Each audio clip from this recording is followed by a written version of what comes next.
back then, if you were 17 years old, you was an adult. So if you actually picked up an adult case, more times than not, they would age you out the system, meaning they would take that adult case that would take priority over your juvenile record, and now you became an adult and they would discharge you from the juvenile system. Many of us picked up adult cases, dare I say, on purpose, just to get out the juvenile system. That's how much of a fucking mind game it was.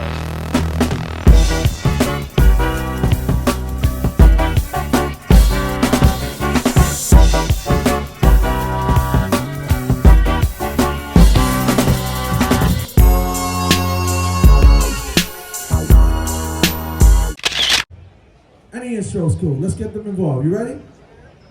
Yeah, how y'all feeling? How y'all feeling? Yeah. It goes something like this. It's like this. Check it.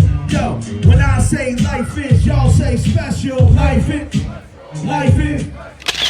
In this episode right here, we're going to talk about the juvenile system and the school system push the juveniles out into the adult system.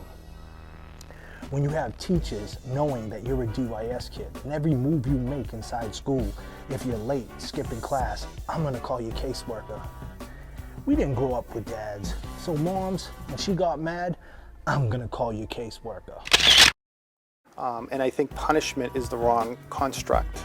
Once you physically remove a child from their home against their will in a facility at the Department of Youth Services, I mean, that's a huge accountability piece. From there, our job is not to punish them. Our job is to build them back up. Basically, the way these caseworkers work, they would try to threaten you with programs and turn your mother against you, your family against you. They had trackers that would track you down to where you're at. If you wasn't doing the right thing, you get shackled and handcuffed and put back into the system and detained. No questions asked, no judges, no police, all Department of Youth Service. Sometimes the kids are not very respectful, particularly when you're talking about DYS kids. You've got a whole society which still is saying, well, wait a minute, the kid is, it is still juvenile corrections.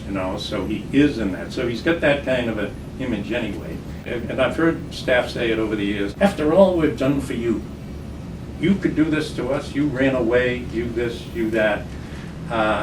You take it as a personal affront or something. You take it out on the kid. If the kid says something you don't like, and back in the old days, you just knock them down. Wonderful thing in Massachusetts.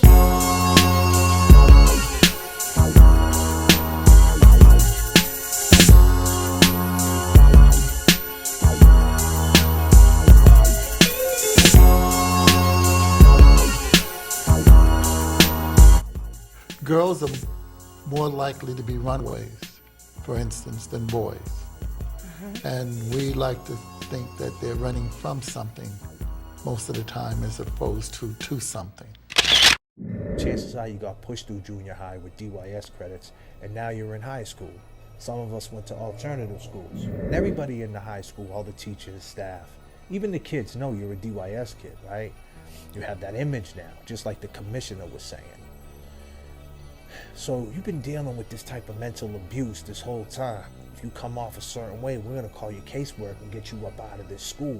You're gonna get locked up. And now keep in mind, you don't have to be on the run from DYS, from actually running from a facility, although we did go AWOL many times. You can actually just not report, not talk to your caseworker when he calls, not talk to your tracker when he calls, stay at your friend's house for 3 days, skip school. Guess what? They're coming to get you, and you're going to get lugged right back. So you know all this. So that's when the self-sabotage happens. And all the kids, all the DYS kids are saying to you, hey man, you could just pick up an adult case and they'll drop all the juvenile stuff, right? And you don't have to go through that no more. So that's on your mind, believe it or not. You're thinking like, hey, if I pick up an adult case, I can drop all this juvenile. I don't have to deal with my tracker no more, the meetings. I don't want to deal with all that. I just pick up this adult case. And you're right. Indeed you are. However, you're still only 17 years old. There's no way you can possibly understand what's about to happen at 17 years old.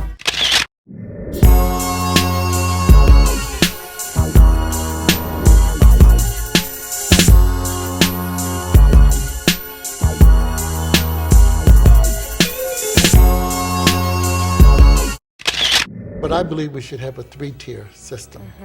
We should have a juvenile system to 20, 21 years of age. We should have a young adult system from 21 to say 28, and then an adult system. First off, I'm a parent, and I just could not see them as adults when they were 17, but I also know how easy it is to end up in the system. One of the major feeders for our court system was schools. Once you have been arrested, it's there forever. Once you've been arraigned in court, it cannot be erased. It will create barriers that children don't even know. Right? So think about it. Now what happens? You're 17 years old. You just did a bid. You come home. What's the next step? You're in the wrong place at the wrong time with the wrong people all too often. I've seen it time and time again, and it's wild. Those are long-lasting effects. When you're that young and you sit through trauma like that. In the newspaper, they would put your name in the police vlog, and people would read that in the city. Actually, people would actually grab the local paper just to see who got arrested. And if your name was in that adult section, now you got that black eye forever. Now when you go back to school, you got arrested, they're kicking you out of school. Now you're kicked out of school. 17 years old, got an adult case, just copped out to some probation with a 2-year suspended inside a prison at 17 for some stupid crime, for something that doesn't even make sense. And that's how it all starts. Chances are 9 times out of 10 you're still living home. You don't have life experience. However, now you're in jail. 14 years old to 18 years old, it's real easy to lose a kid. And they gotta buy in, right? And you gotta be real careful because they're moving through high school and they wanna get out, you wanna get them through school. And it's real easy to lose them. Now, all the mothers and the fathers, don't start parenting. Don't say, hey, you know, I have a son, he's 18, he's messing up, and kick him out. Don't do that. Mothers out there that doing it themselves, that have deadbeat dads, don't become a deadbeat mom. Because just because you took care of us since we were young kids, we turn 18, 19 years old, y'all forget about us. Not all you mothers, but I see it a lot. And that's when we need the parenting the most. So don't give up. Stick with your son, stick with your daughter, right? That's when we need the parenting the most. It's the buy-in. And you just don't want to lose your kids out here, man. You know, it ain't nothing but jail, institution, and death. Like, subscribe. I'm out. It still affects you to this day, like being in DYS? You think it kind of groomed you to go to prison? Hardened you to go to prison? Absolutely. Really. Rosendale was the Walpole of DYS. Lock a kid in there when they're 14. What do you think they're going to act like when they get out? Completely changes the way that you act as a person. And like, I wish that, you know, I had never put myself through that, because now it's like you can't undo it. He's coming home. Coming home. And now they're arresting me. I've been here and there on the run, you know what I mean? True story, you know? Department of Youth Service.